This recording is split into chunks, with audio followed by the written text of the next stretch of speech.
Sa circonscription se situe entre Mer de Corail et Pacifique Sud, un ensemble d'îles et d'archipels que ce député de Nouvelle-Calédonie représente ici à Paris. Philippe Gomes, bonjour, bienvenue. Installez-vous, je vous en prie. Merci, pardon. Est-ce que vous désirez boire quelque chose? Un double expresso si c'est possible. Très bien. Alors Philippe Gomes, vous êtes le député d'un territoire situé à 17 000 km de Paris, Oui. 25 heures de vol. Oui. Comment on fait pour être député d'un tel territoire, s'organiser entre la circonscription, l'Assemblée, l'hémicycle ici? C'est pas simple. C'est sûr qu'on a à la fois des responsabilités locales, membre de la province, élu du Congrès, avec donc une activité soutenue, et puis en même temps on doit défendre le pays à Paris au sein de l'Assemblée nationale auprès du gouvernement. On se débrouille comme chacun, on a un agenda qui nous conduit à venir une dizaine de fois par an, à peu près. Au total, je passe 3-4 mois par an à Paris. Parce que quand vous venez à Paris, j'imagine que ce n'est pas pour 2-3 jours. Il faut 25 heures de vol. Oui, c'est pour des durées qui sont entre 7 et 12 jours en moyenne. Donc on essaye de concentrer le maximum d'activités dans un minimum de temps. Oui.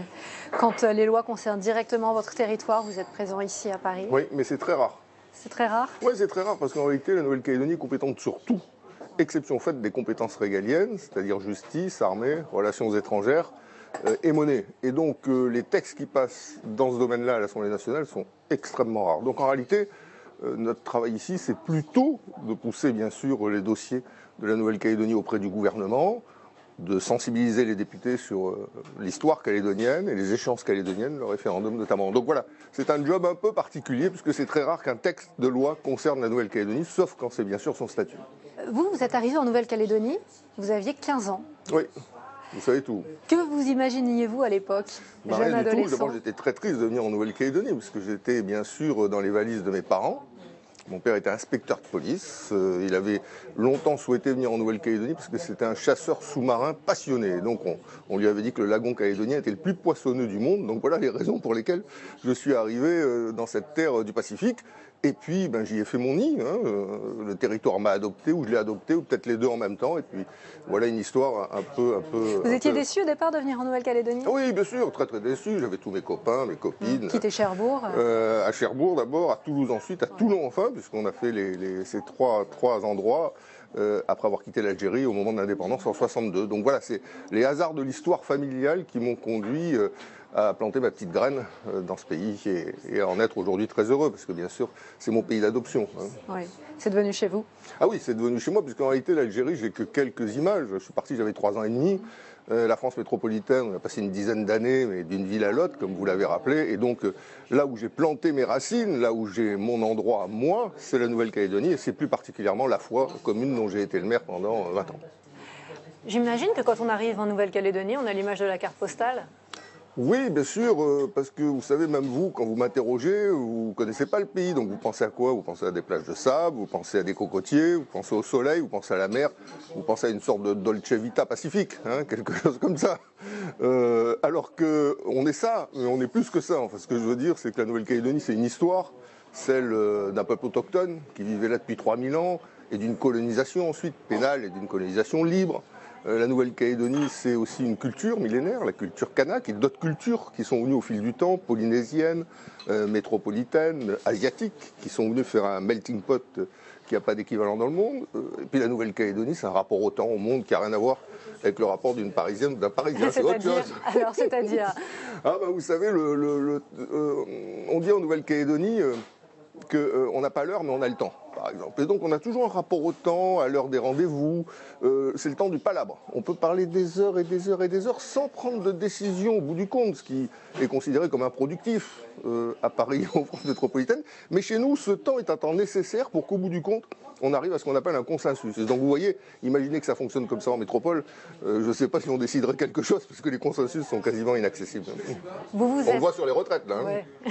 Vous vous êtes fait à ce mode de fonctionnement? Oui. Contraint et forcé, ou finalement vous l'avez adopté assez naturellement? On dit qu'aujourd'hui que j'ai un rapport au temps qui est pire que la population autochtone. C'est-à-dire que je peux donner un rendez-vous et arriver 1 heure après sans être gêné. Donc voilà, aujourd'hui je suis arrivé à l'heure, vous avez remarqué. À l'heure, exactement. Voilà. Non, mais à Paris, parce que vous êtes à Paris. À Paris, je m'adapte.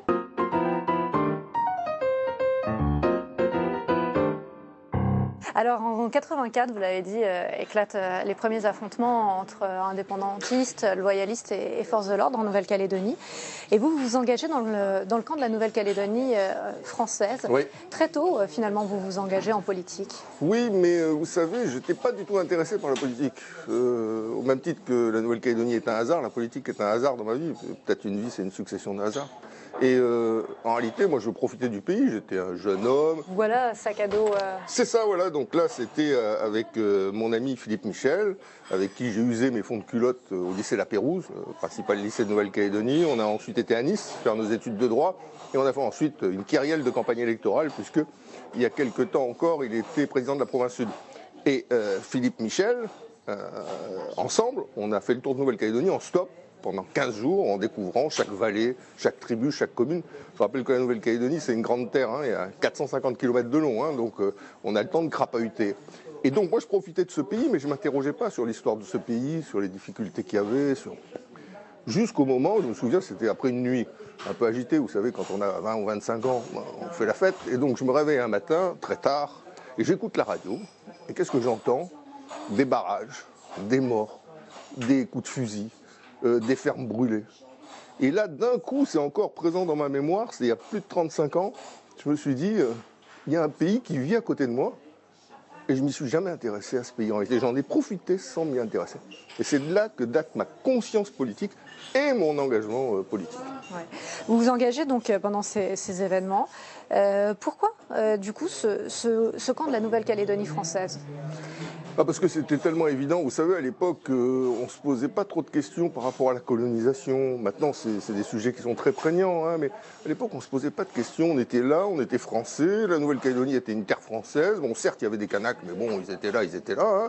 Mais voilà, on était dans une logique qui était, comment dire, assez aveugle, assez autiste. Et donc, pour nous, la Calédonie, c'était la France, point barre. Bon, d'autant plus avec aujourd'hui la France pour nous, mais ce que je veux dire, c'est qu'on a intégré, avec les accords de Matignon, signés entre Jacques Lafleur et Jean-Marie Tjibaou, l'accord de Nouméa, on a intégré la dimension complexe de la colonisation de notre pays et la place qu'il convient de laisser au peuple autochtone. Est-ce que le parcours familial a joué également? Vos parents ont connu les événements d'Algérie. Oui. Est-ce que cela a joué sur votre engagement? Je pense que inconsciemment, ça a joué sur mon engagement parce que même quand... donc je suis parti d'Algérie, j'avais 3 ans et demi. Hein, donc, mais c'est un exil familial. C'est un exil familial, mais on a toujours vécu avec l'Algérie. Je m'explique, il n'y a pas un repas, un déjeuner, un dîner avec mes parents où l'Algérie n'était pas présente.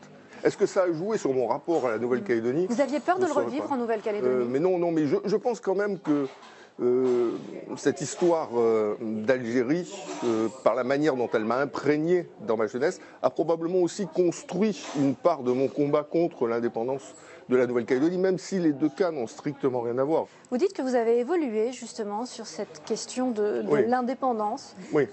Puis maintenant, aujourd'hui, de l'autonomie de la Nouvelle-Calédonie que vous réclamez. Oui. Qu'est-ce qui vous a guidé dans ce cheminement? Ce qui m'a guidé, c'est d'avoir été maire pendant 20 ans. J'ai été maire d'une petite commune de Brousse, 3500 habitants. Vous voyez, ça a l'air complètement anecdotique. Et en réalité, ça m'a tout appris. Pourquoi? Parce que dans cette commune, il y a 4 tribus. Dans cette commune, il y a le village, il y a les exploitations.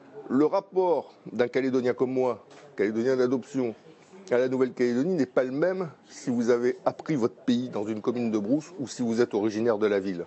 La ville, elle efface, hélas, toutes ces nuances, toutes ces complexités. Et elle donne un débat beaucoup plus binaire. Alors qu'en Brousse, on se rend compte que les choses sont beaucoup plus complexes qu'elles n'apparaissent d'un premier regard. Qu'est-ce que vous souhaitez justement aujourd'hui pour la Nouvelle-Calédonie? Ce que je souhaite, c'est qu'on sorte de la logique du tunnel de confrontation dans lequel on est. Là, on est dans une logique plus basique et plus binaire que ça. On ne peut pas, hein, c'est oui ou non à l'indépendance. Alors il faut le faire, parce que c'est prévu par l'accord de Nouméa. On l'a déjà fait une fois, on va le faire une deuxième fois. À mon avis, ce n'était pas utile. On va peut-être le faire une troisième fois, c'est encore inutile. Pourquoi c'est négatif? Parce que ça cloisonne les rapports, ça heurte les convictions des uns et des autres. Le cas échéant, ça peut faire renaître le racisme, les tensions économiques, politiques. Et tout ça, ça nous éloigne du destin commun qu'on est censé construire ensemble. Ils sont réconciliables, ces Calédoniens? C'est exactement vous développez le slogan de Calédonie ensemble, donc je vous remercie. L'objectif, justement, je m'en doute sans le connaître, mais l'objectif, justement, c'est de conjuguer les deux légitimités calédoniennes. L'histoire nous a conduits à être avec cette population autochtone qui a son identité, qui a son histoire, qui a sa culture, qui est une civilisation, et puis d'autres populations qui sont venues construire le pays. Comment maintenant on sort du tunnel de la confrontation pour entrer dans un tunnel où ensemble on se réconcilie. Et la réconciliation, c'est plus oui ou non. L'indépendance. La réconciliation, c'est comment on construit tous les deux, Calédoniens d'origine kanak et Calédoniens d'autres origines, comment on construit le futur du pays. C'est un consensus. Mais au sein ou non de la République française? Alors vous savez, est-ce que cette question... cette question, pour l'instant, elle est tranchée. La majorité de la population calédonienne est contre l'indépendance 57-43. Peut-être qu'un jour, il y aura une majorité pour. Aujourd'hui, la majorité est contre. Puis finalement, si vous deveniez indépendant, il n'y aurait plus de députés calédoniens. Oui, c'est ça, je perdrais mon job aussi. Alors vous imaginez que je ne suis pas favorable.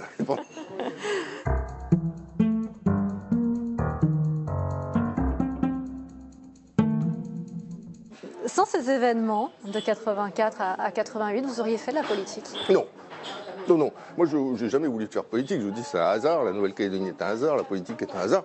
Moi, je voulais être réalisateur de cinéma. Moi, je voulais faire l'IDEC, l'Institut des hautes études cinématographiques. Aujourd'hui, c'est la FEMIS. Et je rêvais d'être le Paolo Sorrentino, le Robert Altman, le Quentin Tarantino. Et tourner des films en Nouvelle-Calédonie? Tourner des films dans le monde entier. Donc, non, j'étais passionné de cinéma. Et c'est un désir enfoui, qui reste enfoui. Bon, là, je l'ai sublimé. J'ai construit à la fois un cinéma, j'ai créé un festival du cinéma, où les plus grands acteurs ou réalisateurs français sont venus. C'est pour pouvoir voir tous les films que vous ne pouviez pas voir en Nouvelle-Calédonie? C'est ça, c'est pour voir tous les films, et puis quelque part, me dire que le petit cinéaste qui sommeille au fond de moi, il a réussi un petit peu à se révéler de cette manière-là. Mais enfin bon, je suis très très loin de ce rêve. Mais il n'est pas dit, vous savez, la vie, elle a plusieurs séquences. Il n'est pas dit que dans une ultime séquence, je ne me mette pas dans une école du scénario quelconque pour tenter de donner corps à cette passion enfouie. Est-ce que vous essayez de promouvoir justement votre île auprès des réalisateurs? Parce qu'il y a peu de films tournés en Nouvelle-Calédonie. Il y en a eu un dans les années 60. Très peu de films. Et puis ensuite, il y a eu L'Ordre et la Morale de Mathieu Kassovitz. C'est ça, voilà. Et le bal du gouverneur de Marie-France Pizier. Donc très peu de films tournés en Nouvelle-Calédonie. On a aujourd'hui un feuilleton. Quelques séries, voilà, télévisées. Qui est tourné en Nouvelle-Calédonie. D'habitude, ils sont tournés dans d'autres collectivités ultramarines. Il a fallu beaucoup se battre pour qu'ils viennent être tournés en Nouvelle-Calédonie. Mais c'est une terre de tournage exceptionnelle, la Nouvelle-Calédonie. Et tous ceux qui viennent pour y tourner, en réalité, après, ils font souche, ils ne veulent plus partir. C'est un peu ça le problème. Vous sentez un élu de Nouvelle-Calédonie ou un élu qui représente la nation, la France, aujourd'hui? Ah non, je sens profondément un élu de la Nouvelle-Calédonie. La terre du pays circule dans les veines. Et voilà, donc, alors ça ne m'empêche pas, bien sûr, de siéger au Parlement national, à l'Assemblée nationale, d'être français, mais je suis calédonien. J'ai une histoire particulière je suis issu d'un pays de toutes les langues, de toutes les cultures, de toutes les traditions, un pays du Pacifique.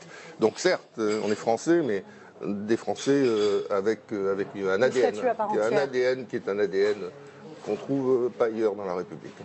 Merci à vous, merci Philippe Gomès de votre invitation, d'avoir accepté de vous livrer dans Les Mois et Mois. Merci.